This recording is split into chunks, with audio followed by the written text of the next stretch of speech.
Hey friends, welcome to my dining space. I have yet to film in here, so that's kind of fun. As you can see, this is like one of my favorite pieces in our house. It says gather, and I thought it'd be fun to film right here for today's devotional. So this devotional, I'm excited for this topic because it has been something that's just been personally stirring in my heart and just something that I feel like I've been very aware of recently, and just kind of been thinking on and meditating on, so I wanted to share with you guys. So go ahead, grab your Bible, maybe a journal. If you are watching this in the morning, maybe grab some coffee or tea at night or whatever you like to do to get cozy and get your heart ready to receive whatever it is that God has for you today. And I'm hoping and praying that you guys would feel just so encouraged and inspired by this word today. So let's go ahead and get started. So I'm going to be reading in John 15.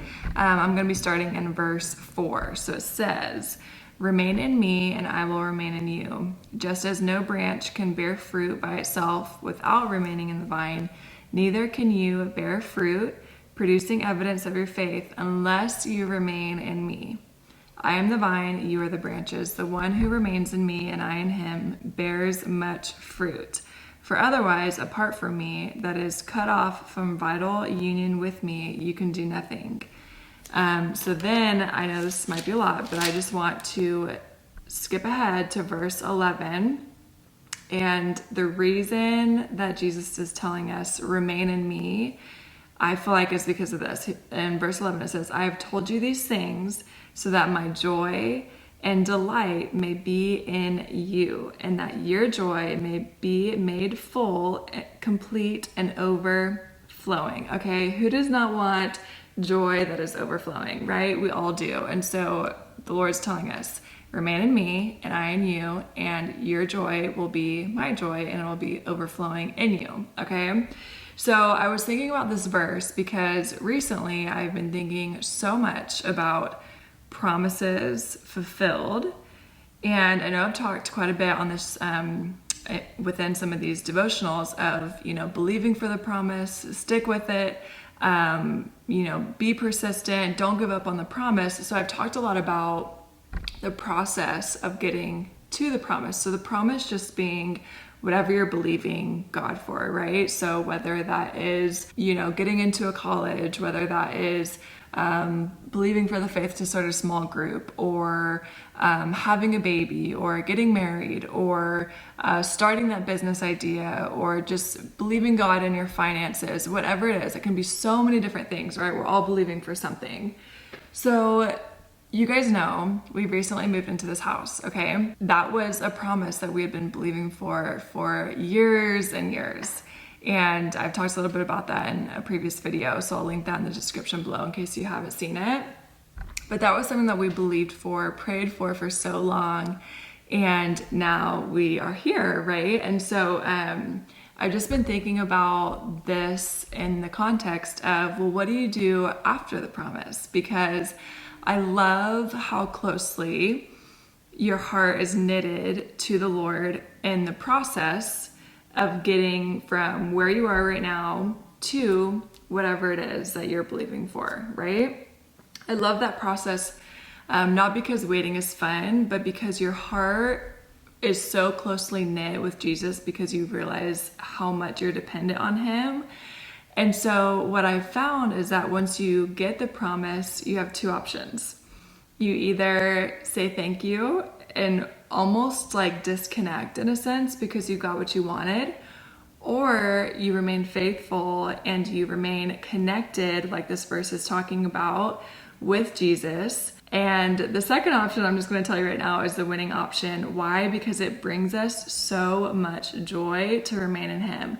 Now, I feel like when you are believing for something, you're waiting on something, you're really struggling in an area and you are praying and praying and praying and continuously seeking God's heart, and just like this verse is talking about, remaining in him and him in you, your heart is just so dependent on the Lord, and that alone brings joy because you know that God is with you, that he never leaves you, he never forsakes you. But I've just been thinking so much about, well, this is a question that I've been asking myself.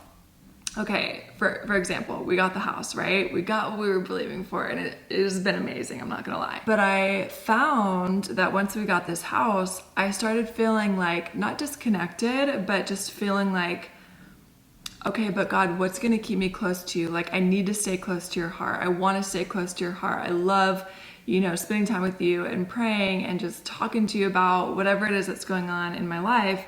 So now that this one big thing is something that I've actually received from you, how do we stay connected and how do we continue on in this relationship? And I almost think of like, okay, you think of, in a movie, okay, because I don't know anybody personally, but like you think of it in a movie where there's the bratty 16-year-old girl and she's like asking her dad, like, give me your credit card, I want this and I want that.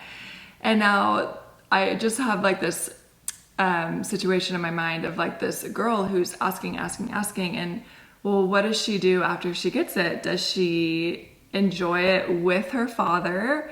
Or is she saying, thanks, Dad, see you later, I'll see you the next time that I want something, okay? So I've just been thinking about that so much. I'm like, God, I want to enjoy this with you. I want to do this with you. And so I want my heart to stay dependent on you. And when we do that, he promises us joy, delight, and that our joy may be made full and complete and overflowing. So I've found that I've been able to do this in a couple of different ways. But the first thing that I have just really been doing is practicing gratitude and just not letting a single thing, and I'm just saying this, for an example for our house, but there's so many other things that we're believing God for and getting breakthrough in. So this is just one, example, but is just carrying a posture of gratitude and never letting the little things like start to become normal. Like Kyle and I were just talking the other day. I'm like, I just can't even believe that we live in this house and look how faithful God was to us. And we talk about it often. We remember often. We stop and pause and look around often. And I think that that's really a way that we can honor God and be reminded of this is something that I once prayed for, that I once didn't even know that it would ever happen for us. There was times where I wasn't sure, that I felt like giving up, and here we are. God is so faithful. So the second thing that I want to touch on is we've talked about the process of getting to, from where you are to where you want to be, whatever that looks like for you, right?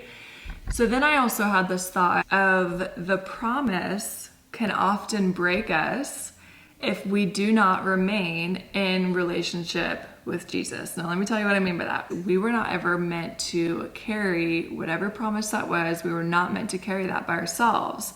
And so I want you to think about whatever that looks like in your life. So if you're believing to get into a certain college, okay, let's say you got into your dream school.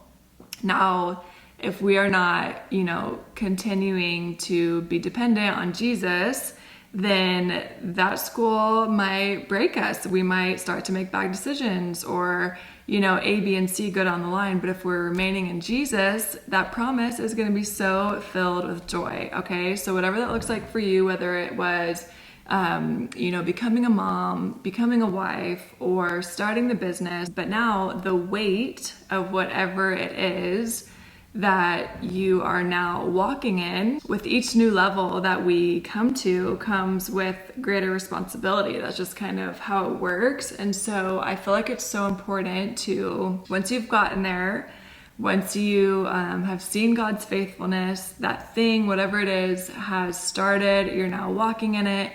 I just want you to remember it is so important to carry that promise with Jesus and stay dependent on him. Otherwise, the promise can break us because we were never meant to carry this alone. For instance, okay, I'll give you a personal example. Our house.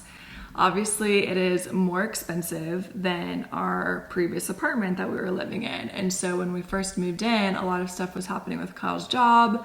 All of a sudden, things became very uncertain.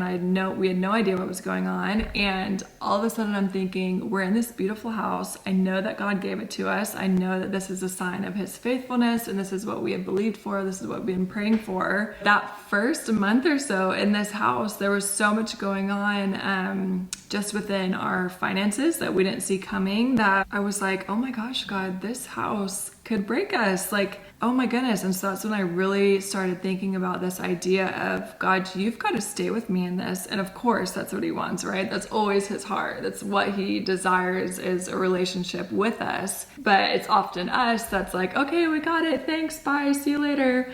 I'll talk to you about the next thing that I'm wanting. And that's just not how it works. We have to walk. My camera died, so I'm now recording just the last little bit on my phone. But I was saying we have to walk with Jesus to carry the promise, the fulfillment of whatever he's given us. And we were always meant to do it with him. So you think about, becoming a parent. Well, now you've got this beautiful, sweet, precious baby. Mamas, you know this, that baby at times may feel like it's going to break you. And that is when, I'm not saying like I love being a mother more than anything in my entire life.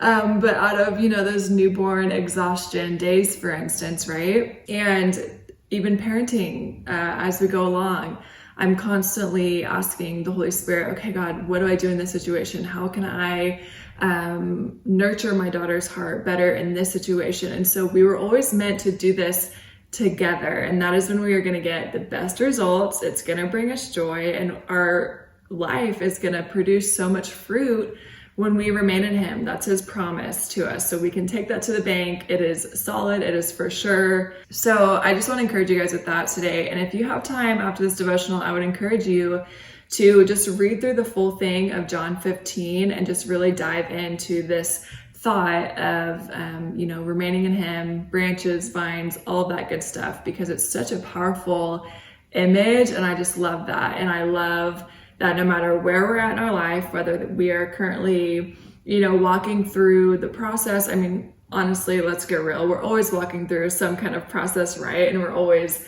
celebrating one thing or the other. So no matter on, what end of the spectrum you find yourself in today, I just want to encourage you, remain in him, do it with him, carry the promise with him, whether it feels really hard at times, because it's life. When we remain in him, we have more joy. Our life is so abundant and fruitful, and our relationship with Jesus is just going to continue to flourish and go from glory to glory, because we're walking hand in hand and we're not popping in and out when we want something, when we don't want something. It is always a process of getting to know Jesus' heart in a more deeper relational way. And so I just wanted to encourage you guys with that. I hope that this blessed you. If it did, please in the comments below tell me maybe your favorite part, one of your favorite verses, how this impacted you. Your guys' comments are seriously, they bring me to tears sometimes, because I just love connecting with you all in this way, and I just find it so much fun. So please leave a comment down below if you enjoyed it. Think of somebody that you think maybe would love this video. Feel free to pass it along to them. I would love that. And I will see you guys in the next devotional or the next video. Okay, bye.